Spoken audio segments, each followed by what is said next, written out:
दोस्तों, जरूरी नहीं है कि किसी इंसान ने जन्म लिया और उसने अपने जीवन में जो अनुभव किया वही सत्य साबित हो गया।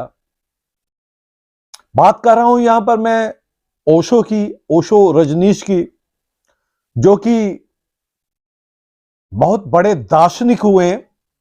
उन्होंने सारी दुनिया के लोगों को इतना प्रभावित किया कि लोगों ने ओशो को भगवान का दर्जा दे दिया। 21 देशों में उन्होंने अपना प्रचार प्रसार किया और वो गवर्नमेंट तक के लिए भी घातक साबित होने शुरू हो गए थे कि सरकारों को भी ये महसूस होना शुरू हो गया था कि अगर ये दार्शनिक इतना ही आगे बढ़ता गया तो ये लोगों की सोच को बदल के रख देगा। दोस्तों, ओशो ने सबसे ज्यादा बात की सेक्स पर।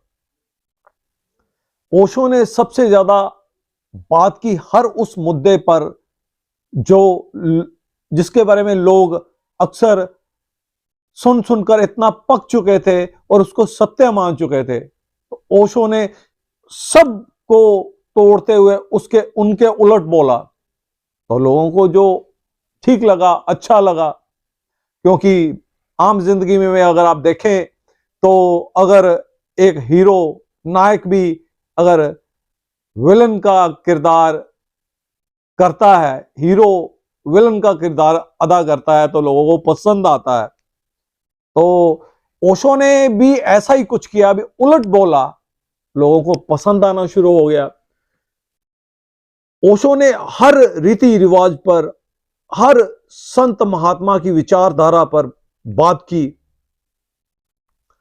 काफी बात की, और लोगों को अच्छा इसलिए लगा कि उसने, क्योंकि कोई भी आम इंसान इतनी हिम्मत जुटा नहीं पाता था कि किसी भी संत महात्मा या उच्च कोटि के बुद्धिजीवी के दिए हुए, बताए हुए अनुभवों को उनके विरुद्ध बोलना।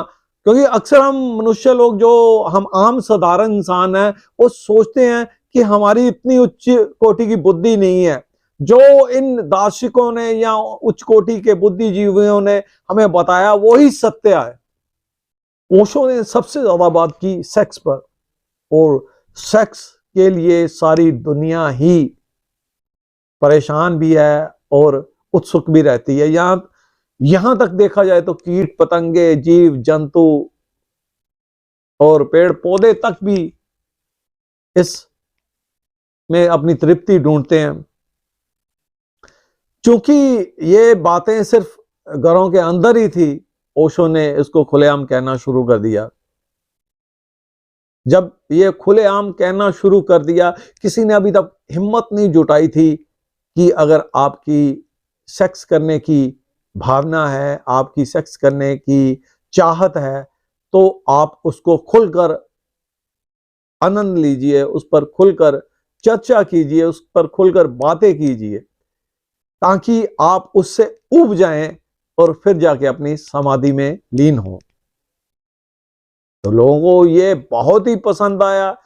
सुना जाता है कि ओशो के आश्रम में ज्यादातर लोग जब शिविर लगाते थे तो वहां पर नंगे भी रहते थे, बिना कपड़ों के भी रहते थे, ताकि किसी तरह की कोई वासना, कोई शर्म, कोई ऐसी चीज पर्दा रहे ही ना जिससे इंसान कुछ ऐसा सोच विचार करे जो समाधि के रास्ते में आके उनको परेशानी दे।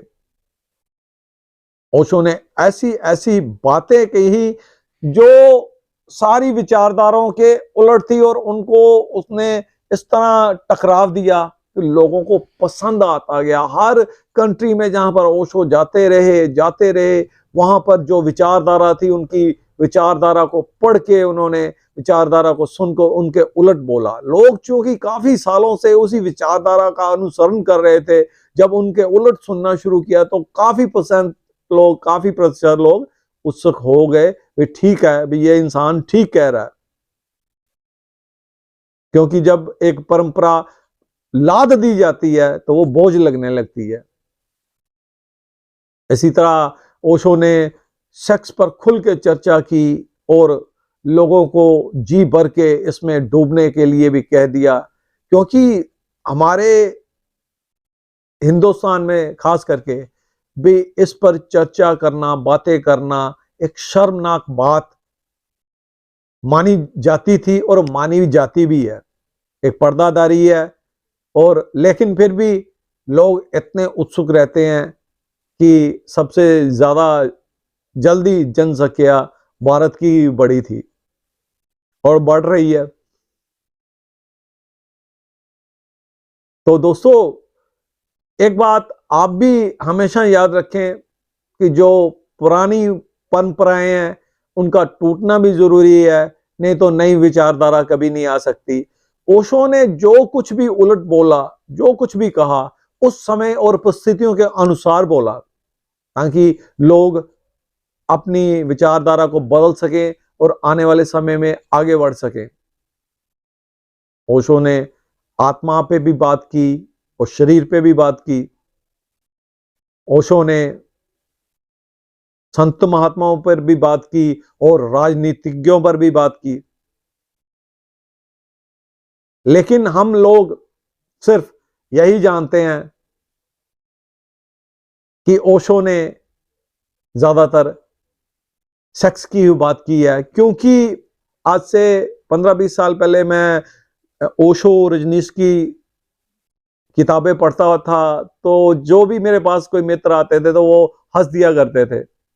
उनको ये नहीं पता था कि इसमें बहुत ज्ञान का भंडार है, कुछ ऐसी बातें हैं जो वाकई में हमें समय के साथ बदल देनी चाहिए। रीति रिवाज कुछ ऐसे हैं जो हमें समय के अनुसार बदल देने चाहिए या उनका अनुसरण नहीं करना चाहिए। तो मेरे दोस्त मित्र अक्सर मुस्कुरा दिया करते थे, भगवान रजनीश की किताब पढ़ रहा है, ओशो की किताब पढ़ रहा है, जरूर इसमें सेक्स की बातें होंगी।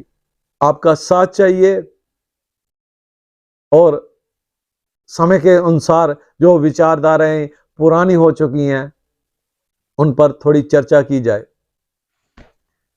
धन्यवाद।